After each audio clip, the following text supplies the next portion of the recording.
Ma'asyiral hadirin wal hadirat yarhamni wa yarhamkumullah. Kita bersyukur kepada Allah atas segala karunia yang Allah berikan kepada kita. Hingga pada malam hari ini Allah masih memudahkan langkah kaki kita untuk hadir di tempat baik seperti ini. Kita berkumpul bersama-sama menyebut nama Allah Subhanahu wa taala. Kita berkumpul bersama-sama membacakan salawat kepada baginda Nabi Muhammad sallallahu alaihi wasallam. Kita berkumpul bersama-sama membacakan rawi ataupun sejarah perjalanan hidup Nabi kita Muhammad sallallahu alaihi wasallam, dan ketahuilah inilah salah satu penyebab akan turunnya rahmat yang besar dari Allah Subhanahu wa taala. Bukankah kita tahu para ulama mengatakan inda dzikrus salihin tanzilur rahmah. Ketika kita menyebut nama seorang wali Allah saja, seorang yang soleh saja, itu bisa menurunkan rahmat dari langit. Apalagi yang kita sebutkan adalah aslahus salihin, orang yang paling soleh, pemimpin yang paling soleh, yaitu baginda Nabi Muhammad sallallahu alaihi wasallam. Tentu rahmat wal barakat al madad al futuhat wal atiyat katsirah Allah akan berikan kepada kita semua. Amin ya rabbal alamin. Maka dari itu salawat salam tak lupa kita haturkan kepada junjungan kita Nabi besar Muhammad sallallahu alaihi wasallam sebagai suri tauladan, sebagai panutan, sebagai qudwah ataupun contoh bagi kita yang menginginkan kesuksesan, baik kesuksesan di muka bumi ini, terlebih lagi kesuksesan di akhirat nanti, yaitu bil ittiba, mengikuti jejak baginda Nabi Muhammad sallallahu alaihi wasallam. Dan tak lupa pula salawat salam kita haturkan kepada ahlul bait baginda Nabi Muhammad sallallahu alaihi wasallam. Demikian juga dengan para sahabat, para tabi'in wa tabi'in, dan tentu tidak terlupa kepada umatnya yang berpegang teguh pada ajaran baginda Nabi Muhammad sallallahu alaihi wasallam. Ma'asyiral hadirin yang dirahmati oleh Allah Subhanahu wa taala, berkumpulnya kita pada malam hari ini adalah salah satu cara kita mengekspresikan, menampakkan kebahagiaan akan kelahiran baginda Nabi Muhammad sallallahu alaihi wasallam. Seorang kafir saja mendapatkan keutamaan dari Allah gara-gara gembira, senang akan kelahiran baginda Nabi Muhammad sallallahu alaihi wasallam. Tentu kita sebagai umatnya, kita aula lebih utama mendapatkan keutamaan dari Allah atas kegembiraan kita akan kelahiran baginda Nabi Muhammad sallallahu alaihi wasallam. Allah firmankan di dalam Al-Qur'an, "Qul bifadlillahi wa birahmatihi fabidzalika falyafrahu." Katakan wahai Muhammad, bilang sama umatmu, dengan karunia yang aku berikan, dengan rahmat yang aku turunkan, maka dengan itu semua bergembiralah. Artinya kegembiraan yang kita tampakkan ini adalah anjuran dari Allah Subhanahu wa taala. Maka dari itu ma'asyiral hadirin, kita pada malam hari ini termasuk orang-orang yang beruntung, orang-orang yang Allah inginkan kebaikan kepada kita, orang-orang yang Allah inginkan kita merajut kembali hubungan kita dengan baginda Nabi Muhammad sallallahu alaihi wasallam. Allah memudahkan langkah kaki kita untuk hadir di majlis-majlis seperti ini. Terkadang masih banyak orang-orang di luaran sana yang ingin hadir, yang ingin duduk, yang ingin kumpul di majlis-majlis seperti ini, akan tetapi Allah belum memberi keinginan untuk mereka hadir ke tempat-tempat seperti ini. Jangan sangka ma'asyiral hadirin, orang yang berat melangkahkan kakinya untuk hadir di majlis-majlis ilmu. Jangan sangka orang-orang yang berat untuk hadir di majlis-majlis maulid ataupun majlis-majlis zikir, jangan sangka kalau mereka tidak ingin hadir. Tetapi ketahuilah, banyak ulama mengatakan bahwasannya bukan mereka yang tidak ingin hadir, akan tetapi Allah lah yang tidak menginginkan mereka hadir untuk di majlis-majlis yang baik seperti ini. Wa a'udzubillah ma'asyiral hadirin. Maka dari itu, ketika ada gharbah di dalam hati kita, ketika muncul rasa ingin hadir di majlis-majlis yang baik, ketahuilah bahwasannya itu anugerah yang besar dari Allah yang patut kita syukuri. Ma'asyiral hadirin. Ma'asyiral hadirin yang dirahmati oleh Allah Subhanahu wa taala. Kita sebagaimana yang Allah anjurkan di dalam Al-Quran, bagaimana Allah menceritakan sejarah para nabi-nabi sebelumnya, tentu kita pun ingin mengetahui sejarah nabi terbaik, supaya ini akan meningkatkan, memupuk rasa cinta kita kepada baginda Nabi Muhammad sallallahu alaihi wasallam. Cinta tidak tumbuh dengan sendirinya, tetapi cinta bisa dipupuk, bisa dibangun dengan kita mengetahui, dengan mengenal sosok orang yang kita cintai, yaitu baginda Nabi Muhammad sallallahu alaihi wasallam. Di dalam untuk kita mengetahui daripada sejarah apa yang ada pada diri baginda Nabi Muhammad sallallahu alaihi wasallam, yang kita perlukan 3 hal ma'asyiral hadirin. Tidak terlepas daripada diri Nabi, yaitu surah, wasirah, wasarirah baginda Nabi Muhammad sallallahu alaihi wasallam. Surah adalah bentuk jasmaninya baginda Nabi Muhammad sallallahu alaihi wasallam.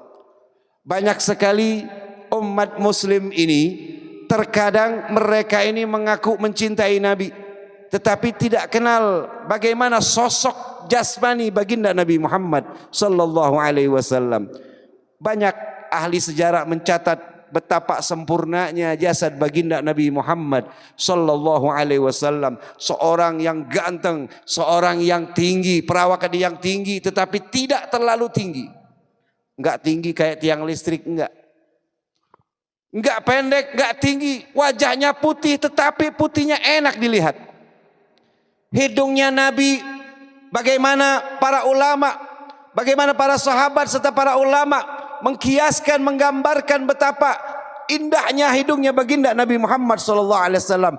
Nabi mempunyai hidung yang mancung, ganteng. Makanya saya ini heran, di akhir-akhir tahun ini, bahkan di beberapa puluh tahun yang lalu, banyak orang ngaku Nabi tapi hidungnya pesek gitu loh. Kan kita heran gitu, kita aneh ya. Ngaku Nabi hidung pesek, kulitnya hitam jerawatan lagi. Ya Allah, ini Nabi dari mana? Nabi dari Hong Kong model begini. Di dalam kitab Sayyid Muhammad bin Alwi Al-Maliki itu diceritakan bahwasannya ketika Allah menciptakan keindahan di alam semesta ini, 50% Allah berikan kepada baginda Nabi Muhammad sallallahu alaihi wasallam. 25%-nya Allah berikan kepada Nabi Allah Yusuf alaihissalam. Ente bayangin ceritanya Nabi Allah Yusuf, bagaimana dengan para sosialita yang menggunjingkan ya, daripada Nabi Allah Yusuf yang begitu ganteng, sehingga mereka tidak percaya. Siti Zulaikha itu sampai terpanah dengan Nabi Allah Yusuf. Sosialita jadi viral, jadi omongan. Akhirnya kalau nggak percaya diundang semuanya, sosialita itu diundang ke kerajaan, disuruh kumpul, disuruh diajak makan buah. Ketika makan buah dikasih pisau, dikasih buah-buahan apel satu persatu. Setelah megang lagi ngupas, dikeluarkan Nabi Allah Yusuf. Ketika Nabi Allah Yusuf keluar, subhanallah, mereka terkagum-kagum sampai memotong jari-jarinya. Kaget. Wah, ini bukan orang, ini malaikat. Hadza malakun karim. Ini baru lihat Nabi Allah Yusuf yang 25%. Tetapi kenapa ketika mereka melihat Nabi Allah Yusuf luar biasa, tetapi ketika melihat Rasul sallallahu alaihi wasallam orang biasa saja. Bahkan mereka tertunduk ketika bertemu dengan baginda Nabi Muhammad sallallahu alaihi wasallam. Sayyid Muhammad bin Alwi Al-Maliki menjelaskan bahwasannya pada tubuh Rasulullah, pada jiwa Rasulullah, Allah hijab sampai 7 hijabnya Nabi itu satu pun tidak terbuka. Sedangkan Nabi Allah Yusuf dari 7 hijab yang Allah hijabkan, 1 satu yang terbuka itu pun sudah membuat fitnah. Bahkan ulama mengatakan kalau satu hijabnya baginda Nabi dibuka, kita tidak akan ngurusin apa-apa lagi kecuali kita hanya ngurusin baginda Nabi Muhammad sallallahu alaihi wasallam. Ini keagungan, keindahan baginda Nabi Muhammad sallallahu alaihi wasallam. 50% Allah ciptakan keindahan, Allah berikan kepada Sayyidina Muhammad sallallahu alaihi wasallam. 25% kepada Nabi Allah Yusuf. Sisanya 25% kita bagi rame-rame. Dari zaman Nabi Adam sampai sekarang itu kita dibagi-bagi 25% nih. Ini muka-muka kita nih. Jadi kalau ada yang ngerasa jelek mungkin pada waktu pembagian lagi tidur ya. Jadi gak dapat bagian kecuali dikit banget deh. Ini luar biasa keindahan baginda Nabi Muhammad sallallahu alaihi wasallam. Apalagi wajahnya Nabi bersinar luar biasa. Bahkan dikatakan di dalam kitab Anwarul Muhammadiyah yang disusun oleh Syekh Yusuf Ad-Nabhani, beliau mengatakan wajahnya Nabi yatala'la bitala'luhil badr fi lailatil yatala'la bi nuril qamar bi lailatil badr. Jadi wajahnya Nabi ini bercahaya, mengeluarkan cahaya. Bahkan cahayanya Nabi bagaikan sinar rembulan pada malam bulan purnama. Begitu indah. Makanya ulama sampai menyusun satu syair mengatakan kullu baitin anta sakinuhu laisa muhtajan ila suruji. Setiap rumah yang di dalamnya ada baginda Nabi Muhammad SAW tidak butuh lampu, tidak butuh penerangan. Kenapa? Karena bias daripada nurnya baginda Nabi Muhammad SAW. Maka dari itu hadirkan Rasulullah di rumah-rumah kita. Tentu dengan salawat yang kita baca. Tentu maulid sirah yang kita bacakan. Kita hadirkan Rasulullah di dalam hati kita. Kita berharap dengan itu semua apa? Tujuannya tidak lain dan tidak bukan maulid yang dibacakan supaya kita membias nurnya baginda Nabi Muhammad sallallahu alaihi wasallam. Kalau udah nurnya Rasul dalam hati kita, di dalam diri kita, di dalam rumah kita, di dalam kampung kita, Allah pasti jamin itu tempat. Allah akan angkat bala daripada itu tempat. Kenapa? Di dalamnya ada Ar-Rasul sallallahu alaihi wasallam. Begitu indahnya surah. Banyak kalau kita mau kaji. Ini bisa sampai jam 3 subuh kalau kita bicara tentang fisiknya baginda Nabi Muhammad sallallahu alaihi wasallam. Yang kedua, dari surah kita berpindah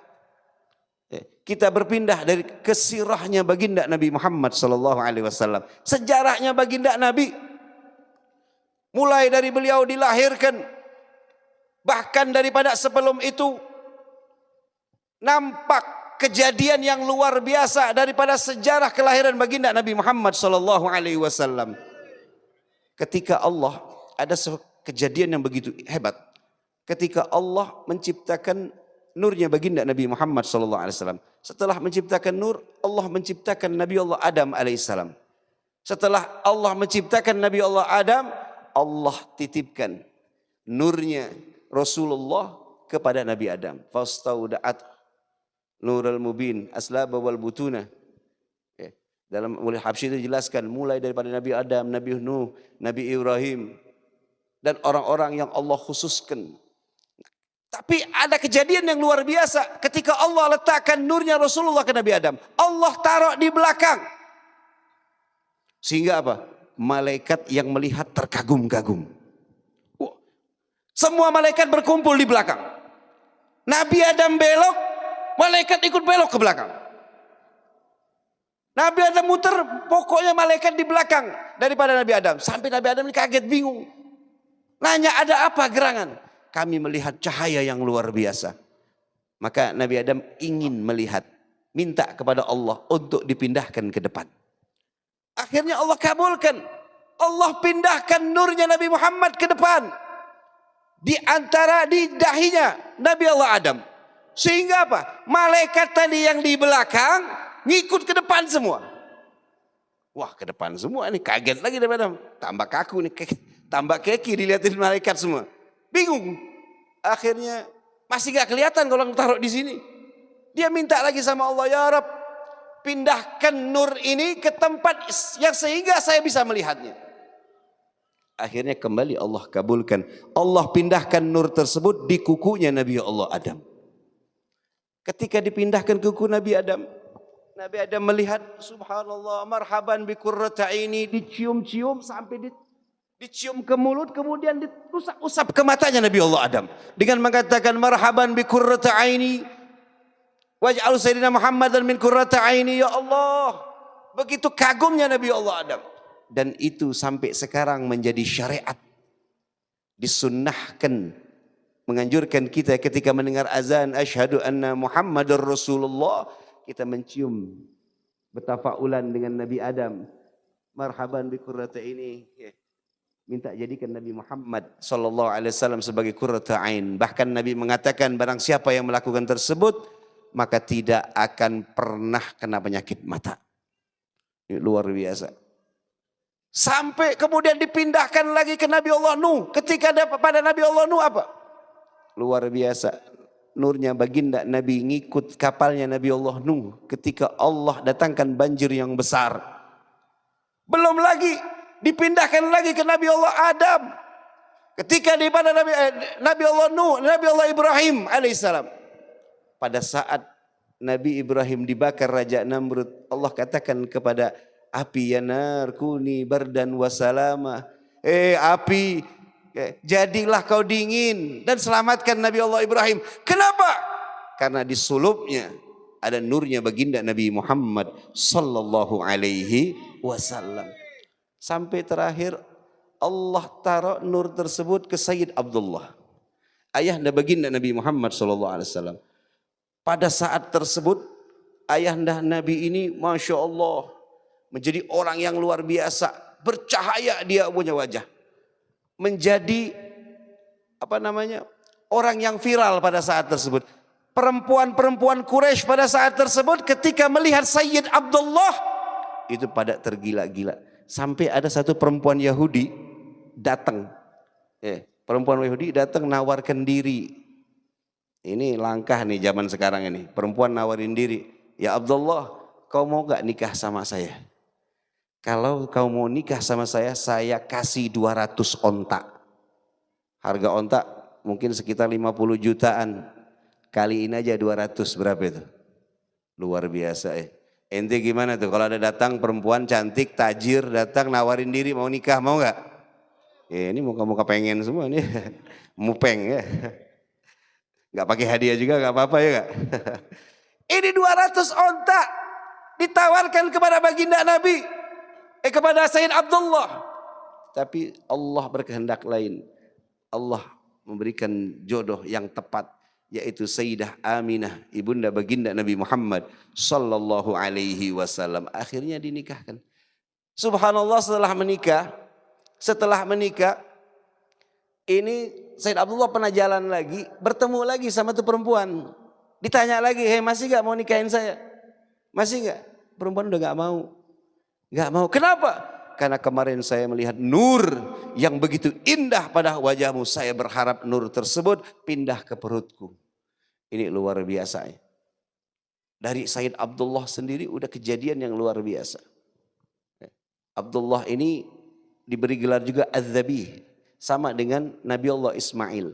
Makanya Nabi pernah ngomong, ana ini waladun zabihain. Saya ini anak dari 2 orang yang pernah mau disembelih.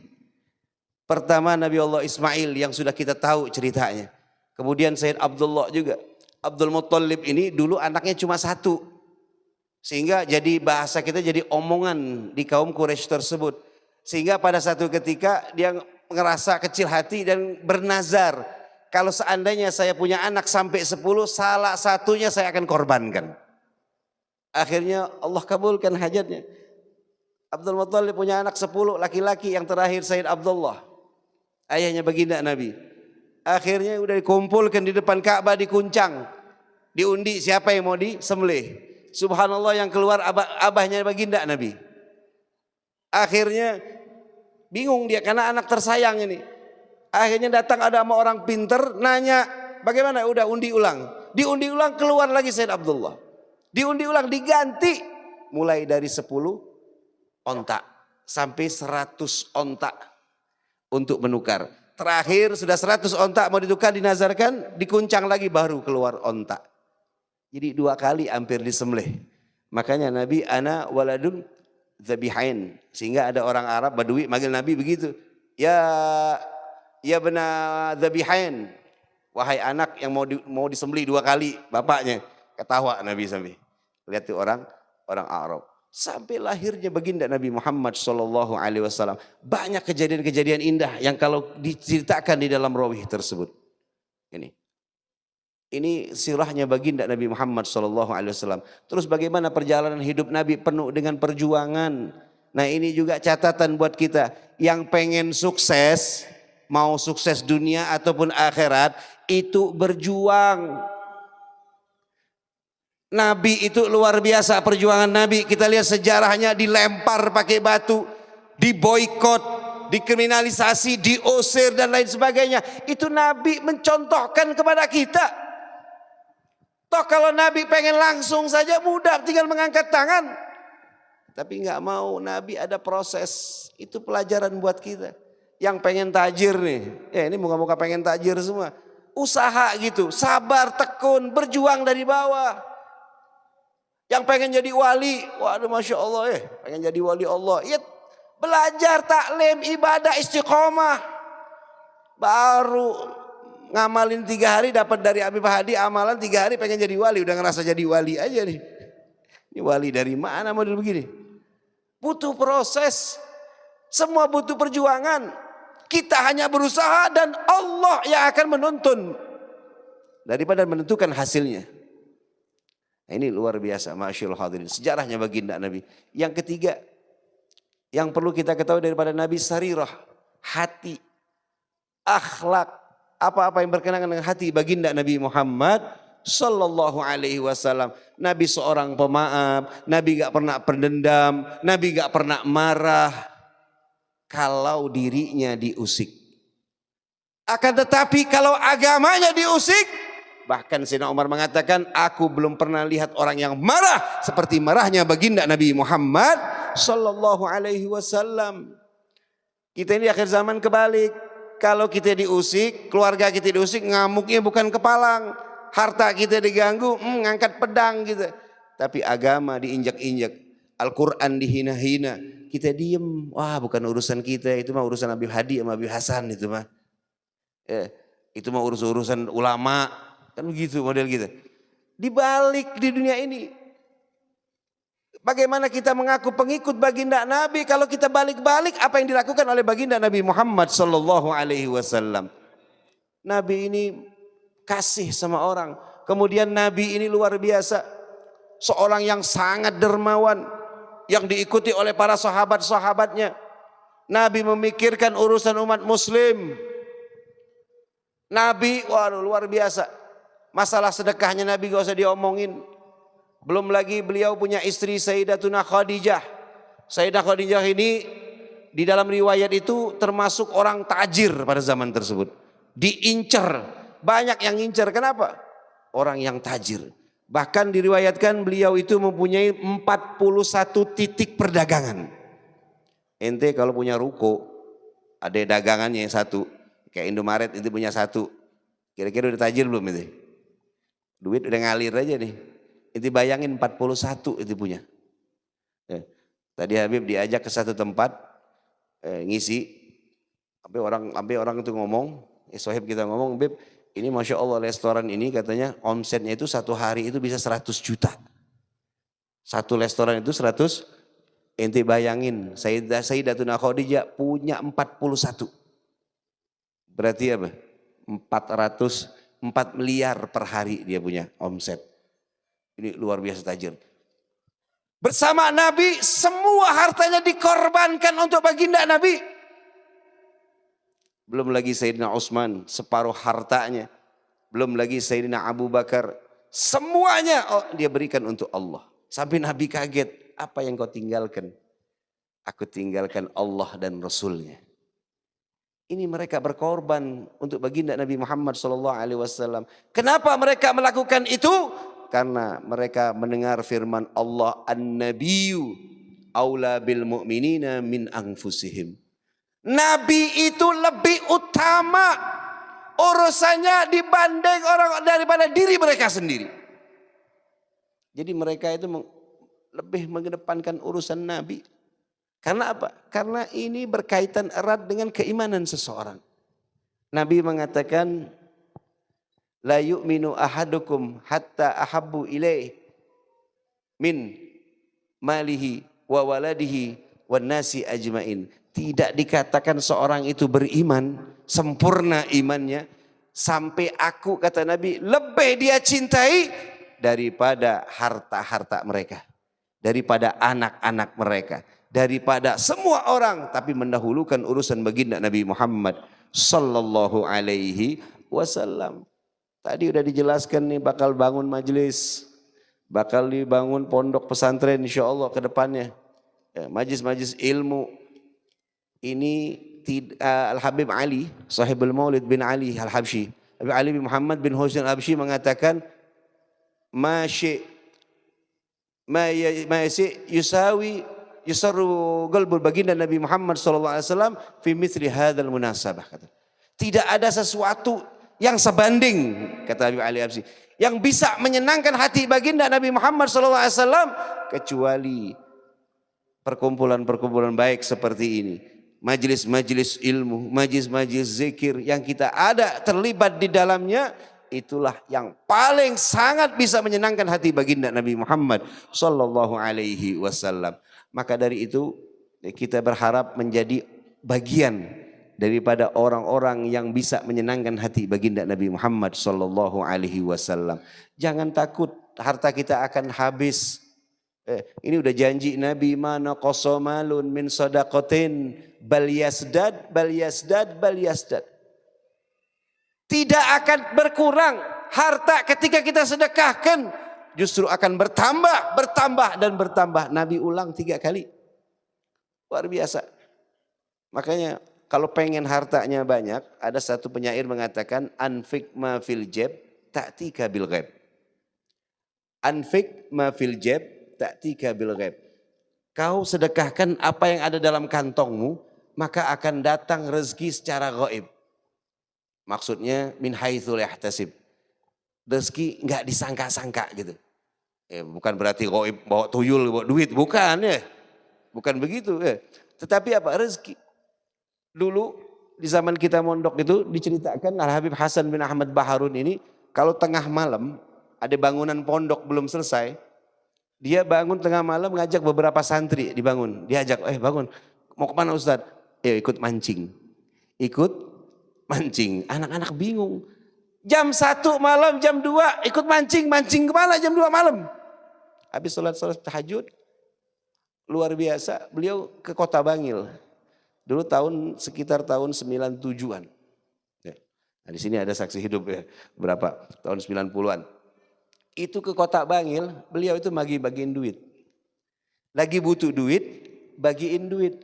Dulu tahun 97 5.000, mungkin sekarang nilainya 100 atau 50 atau 100 ribu. Dibagiin tukang beca, dibangunin dulu, ada tukang beca, dibangunin, dikasih. Mancing rezeki dari Allah. Dengan membantu orang.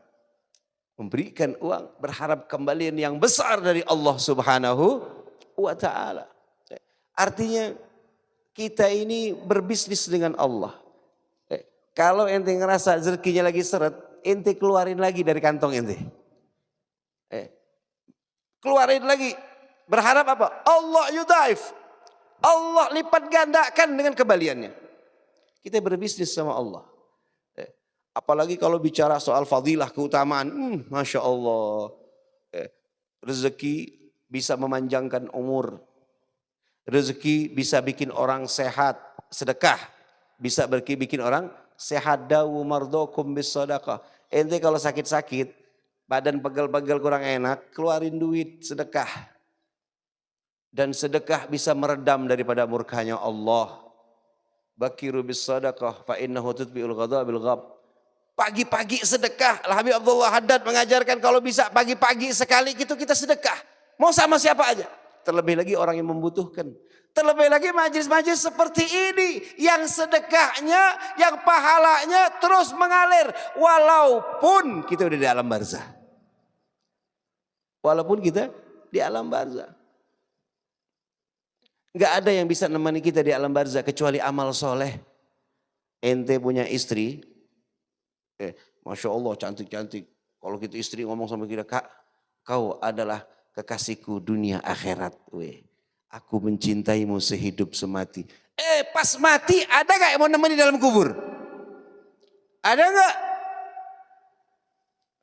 Anak tercinta, Masya Allah, sayang-sayangnya sama bapaknya. Bapaknya mati, anaknya ikut gak dalam kubur nemenin?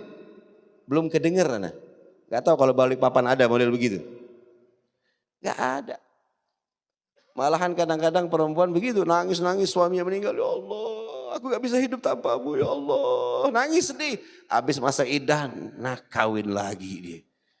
Ya model begitu, ngomongin setia. Kebanyakan begitu kan. Siapa yang setia menemani kita dalam alam barzah? Amal soleh, amal yang baik, amal jariyah, gak bakal terputus, gak ada ikhtilaf. Hati orang-orang yang bilang ini bid'ah aja, kalau sudah sedekah jariyah gak ada ikhtilaf bab itu, pasti mengalir di alam kubur. Tempat dipakai belajar, tempat dipakai mengenalkan Rasulullah. Berapa banyak yang akan tumbuh dari tempat majlis ini orang-orang yang mengenal Allah, orang-orang yang taat kepada Allah, orang-orang yang soleh, yang dekat sama Allah. Kira-kira kita yang ikut nyumbang kecipratan gak? Kecipratan. Ini orang, Masya Allah, kalau udah urus sumbangan ini kebalik ya. Kalau sudah urusan nyawer biduan, Masya Allah, nyari yang gambar Soekarno merah-merah cepet. Kalau majelis taklim, maulid, Habib lihat tadi yang gambar Imam Bonjol, abu-abu semua keluar. 2.000. Gimana mau kelar bangunan 2.000? Beli semen 1 sak, Masya Allah, pakai ngomong lagi. Oh itu kalau gak ada nyumbang gak bangun itu. Nyumbang 1 sak semen. Gimana mau maju Islam ini? Ini insya Allah mudah-mudahan ya. Kita pulang dari tempat ini, ya mudah-mudahan Allah murahkan rezeki kita semua. Datangin Habib Hasan, datangin Habib Hadi, kasih infak yang terbaik. Minimal 100 sak 1 orang, selesai ini pondok, majelis taklim. Ada yang nyumbang semen 10 truk, ada yang nyumbang besi, banyak, selesai urusan. Gak repot-repot. Pasang niat minta sama Allah. Ini menjadi amal akhiratku, menjadi temanku di alam barzah dan menjadi saksiku ketika aku dihadapkan kepada Allah Subhanahu wa taala. Udah urusan beres. Dunia akhirat Allah ganti. Dunia akhirat Allah ganti. Ini luar biasanya kita sedekah dengan majlis-majlis taklim seperti ini. Kalau semuanya udah beres, insya Allah cepat ini bangun majlis. Insya Allah kita bisa menyenangkan hati baginda Nabi Muhammad Sallallahu Alaihi Wasallam. Maka dari itu kita minta sama Allah, mudah-mudahan dengan berkatnya Maulidin Nabi ini, mudah-mudahan Allah luaskan rezeki kita semua. Dengan berkatnya Maulid baginda Nabi Muhammad Sallallahu Alaihi Wasallam ini, mudah-mudahan kita semakin dekat sama baginda Nabi Muhammad Sallallahu Alaihi Wasallam. Kita mudah-mudahan bisa menyenangkan hati baginda Nabi. Cinta kita dibalas oleh baginda Nabi Muhammad SAW. Kita minta sama Allah, mudah-mudahan Allah ampuni dosa kita dengan berkatnya baginda Nabi Muhammad SAW. Allah juga ampuni dosa kedua orang tua kita. Allah ampuni dosa anak-anak kita. Allah jadikan anak-anak kita menjadi anak yang saleh dan saleha, menjadi anak-anak yang tumbuh di dalam ibadah kepada Allah, menjadi anak-anak yang bisa membanggakan hati kedua orang tuanya, membanggakan hati baginda Nabi Muhammad SAW, dan juga menjadi anak-anak yang selalu senantiasa dinaungi, dituntun oleh Allah Subhanahu wa taala. Kita minta sama Allah, mudah-mudahan kalau di antara kita ada satu penyakit, kita minta dengan berkahnya baginda Nabi, mudah-mudahan semua penyakit kita diangkat oleh Allah Subhanahu wa taala. Kalau di antara kita ada hutang piutang yang belum terlunaskan, mudah-mudahan pulang dari tempat ini hutang kita semuanya dilunaskan oleh Allah Subhanahu wa taala. Kalau yang mempunyai satu hajat, keinginan, cita-cita yang belum disampaikan, kita minta berharap dengan berkahnya baginda Nabi Muhammad sallallahu alaihi wasallam, sebagaimana para anbiya, para nabi-nabi Allah minta kepada Allah dengan berkahnya baginda Nabi Muhammad sallallahu alaihi wasallam, dan Allah kabulkan doa-doa para anbiya salihin. Maka dari itu, dengan itu semua kita minta kepada Allah dengan berkahnya baginda Nabi, Allah kabulkan seluruh hajat kita. Terkhusus mudah-mudahan kita minta juga sama Allah, mudah-mudahan Allah matikan kita dalam keadaan husnul khatimah, mati dalam keadaan cinta kepada Nabi dan kecinta kepada Allah Subhanahu wa taala. Mudah-mudahan kita semua yang hadir pada malam hari mendapatkan syafaat daripada baginda Nabi Muhammad sallallahu alaihi wasallam, serta kita dikumpulkan di syurganya Allah bersama junjungan kita Nabi besar Muhammad sallallahu alaihi wasallam. Allahumma ya Rabbi bil Mustafa balligh maqasidana waghfir lana ma madha ya wasi'al karami. Allahumma ya karim nas'aluka biwajhikal karim an tatawaffana muslimin wal hiqna bis salihin bi jahi sayyidil mursalin wa sallallahu ala sayyidina Muhammadin nabil ummi wa ala alihi washabihi wasallam walhamdulillahi rabbil alamin. Mungkinlah bisa saya sampaikan, kurang lebihnya mohon maaf. Dan kepada Allah mohon ampun. Wabillahi taufiq wal hidayah. Wassalamualaikum warahmatullahi taala wabarakatuh.